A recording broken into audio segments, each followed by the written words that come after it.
Hello friends, study for ice में आपका स्वागत है। मैं हूं मोहित गर्ग एंड आज हम डिस्कस करेंगे 20 जुलाई के करंट अफेयर्स।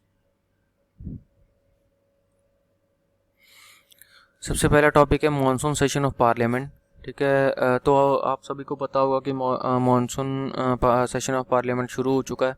ठीक है, लास्ट सेशन जो हुआ था वो हुआ था 25 मार्च को एंड वो एंडेड हुआ था sine die. Sine die is the meaning like without further announcement of the date. ठीक है, and under the constitutional norms this next session has to be held within 6 months.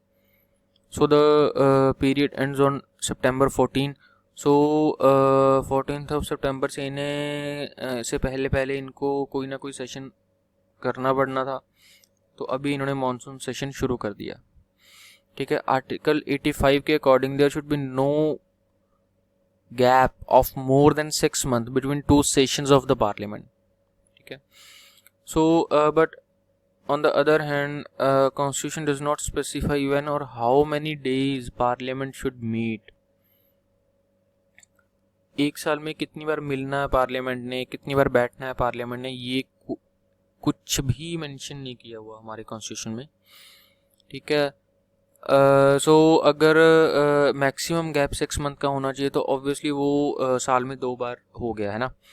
तो session of parliament is the period between the first sitting of the house and its prorogation. Prorogation is when the president ends the session. कौन decide करता है मतलब कि parliament sitting कब होगी, कैसे होगी, तो वो चीज़ है। तो ये एक यूपीएससी का क्वेश्चन बन सकता है कि cabinet committee on parliamentary affairs जो है, इनमें सीनियर मिनिस्टर जो कंप्राइज करते हैं, ये डिसाइड करती है कि पार्लियामेंट सिटिंग कब होगी and it is then convey to the president. ठीक है, सो जो अपना एग्जीक्यूटिव हेड प्राइम मिनिस्टर साहब होते हैं वो एडवाइस कर देते हैं प्रेसिडेंट साहब को कि आप इस टाइम पे आप समन कर दीजिए लेजिस्लेचर को। तो ये एक प्रोसीजर के अकॉर्डिंगली पहले प्राइम मिनिस्टर साहब होते हैं, फिर वो उनको लेटर भेज के प्रेसिडेंट साहब को वो इन्फॉर्म कर देते हैं एंड देन वो समन कर देते हैं सभी को।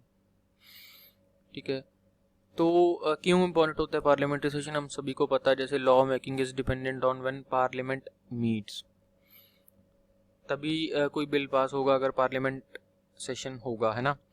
तो through thorough scrutiny of the government functioning and deliberation on national issues can only take place when the two houses are in session. Predictability in the functioning of the parliament is key to well functioning democracy. Second topic is monkey bee virus. तो monkey B virus का first human infection case पाया गया है China में। पता नहीं ये क्यों सारे जो वायरसेस हैं ये चाइना से ही क्यों शुरू होते हैं।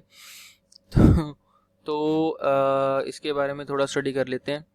First identified in 1932 and then the virus is learned to have infected only 50 people till 2020, out of which 21 died. 40% die ratio है इसकी। ठीक है, तो it is an alpha herpes virus and zoonotic in macaque of the genus Macaca. तो इसके बारे में मैं आपको थोड़ा सा बता देता हूँ। ये जो अल्फा हर्पस वायरस है, ये पैथोजेंस होते हैं दैट इन्वेड द, जो अटैक करते हैं नर्वस सिस्टम को ऑफ देयर होस्ट, जिसके बीच में ये एंटर कर जाते हैं, उसके नर्वस सिस्टम को अटैक करते हैं। ठीक है, एंड मकैक के बारे में आपको बता दूं कि ये एक तरह की मंकी की स्पीशीज है।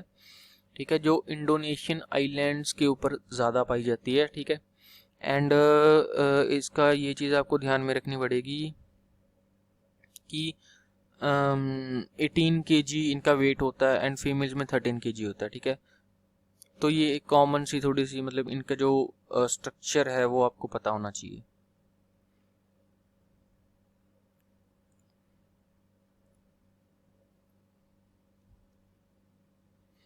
ठीक है, अभी तक कोई वैक्सीन नहीं बनी है इस मंकी बी वायरस को प्रोटेक्ट करने के लिए।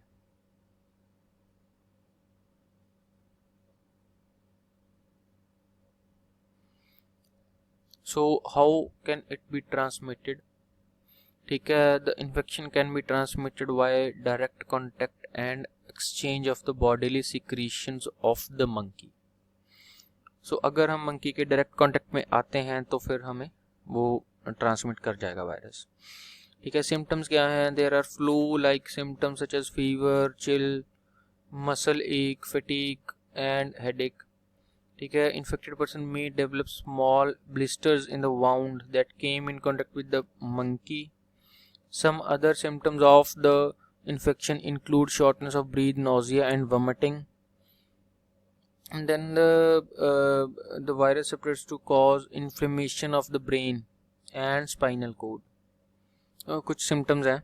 ठीक है, तो अभी हम बात करेंगे China's national carbon emission trading market में। ठीक है, तो इसने ऑफिशियली लॉन्च की है अपनी national carbon emission trading market.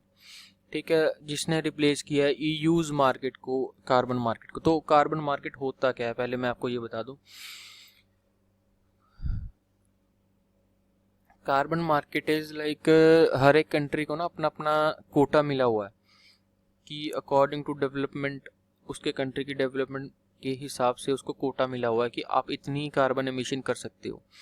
ठीक है, अगर वो कंट्री उस लिमिट से ऊपर जाते हैं, उस लिमिट से ऊपर जाके कार्बन एमिशन करते हैं, तो उनको वो चीज़ परचेज करनी पड़ेगी किसी और देश के साथ। जैसे मान लो किसी देश को 30 यूनिट्स का कोटा मिला हुआ है, उसने 40 यूनिट्स कार्बन एमिट कर दिया, तो उसको 10 यूनिट्स किसी और देश से लेना पड़ेगा जिसके पास वो कोटा पड़ा है। ठीक है, तो दिस इज कार्बन मार्केट। तो चाइना ने कैसे शुरू किया है? चाइना ने प्राइवेट कंपनीज के ऊपर लिमिट लगा दी, एक पर्टिकुलर प्राइवेट कंपनीज के ऊपर उसने लिमिट लगा दी कि अगर आप इस लिमिट से ऊपर जाते हो तो फिर आपको वो चीज़ किसी और कंपनी से बाई करनी पड़ेगी। ठीक है, तो अभी के लिए इन्होंने पावर सेक्टर के ऊपर टारगेट किया है। अभी आगे ये किसी और सेक्टर के ऊपर, जैसे कंस्ट्रक्शन मटेरियल्स हो गया उसको इंक्लूड करेंगे, आयरन एंड स्टील हो गया उसको इंक्लूड करेंगे। ठीक है, इनका टारगेट है कि कार्बन न्यूट्रलिटी अचीव करेंगे ये 2060 तक। अभी मैं आपको बताता हूँ स्पेस राइस के बारे में। This is very very important topic in science and technology. ठीक है, it is the rice harvested from seeds that went on 23-day lunar voyage with China's Change E5 in November. तो ये एक तरह का राइस है जिसको हम सैटेलाइट के थ्रू स्पेस में भेजते हैं and then after being exposed to cosmic radiation and zero gravity. ठीक है, ये जो सीड होते हैं ये वापस लाए जाते हैं एंड देन उसको हार्वेस्ट किया जाता है।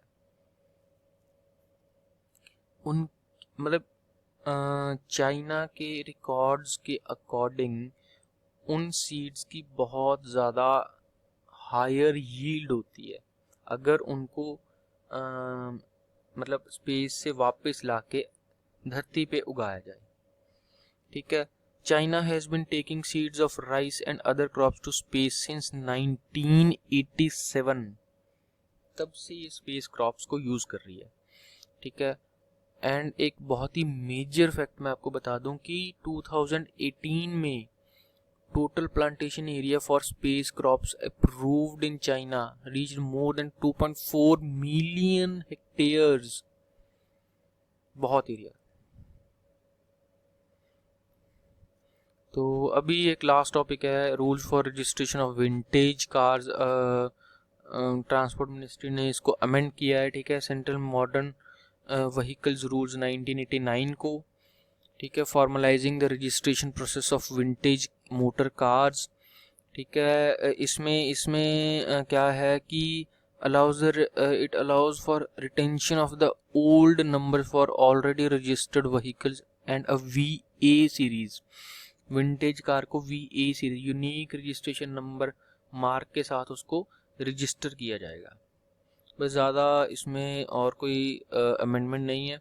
बस ये पूछ सकते हैं कि कौन सा जो है वो रूल अमेंड किया है, तो सेंट्रल मोटर व्हीकल रूल 1989 को अमेंड किया है। ठीक है, तो इसके हाइलाइट्स क्या है, बस इसको एक पर्टिकुलर यूनिक रजिस्ट्रेशन नंबर दे दिया गया है। ठीक है, and vintage car vehicle shall not be driven on the roads for commercial और रेगुलर पर्पस, उसके लिए यूज़ नहीं कर पाएंगे, तो वो चीज़ इन्होंने इंक्लूड की है। ठीक है, तो आज के लिए बस इतना ही। नेक्स्ट टाइम मिलेंगे नई वीडियोस के लिए। प्लीज़ मेरे चैनल को सब्सक्राइब कीजिए, लाइक कीजिए, शेयर कीजिए। तब तक के लिए थैंक यू।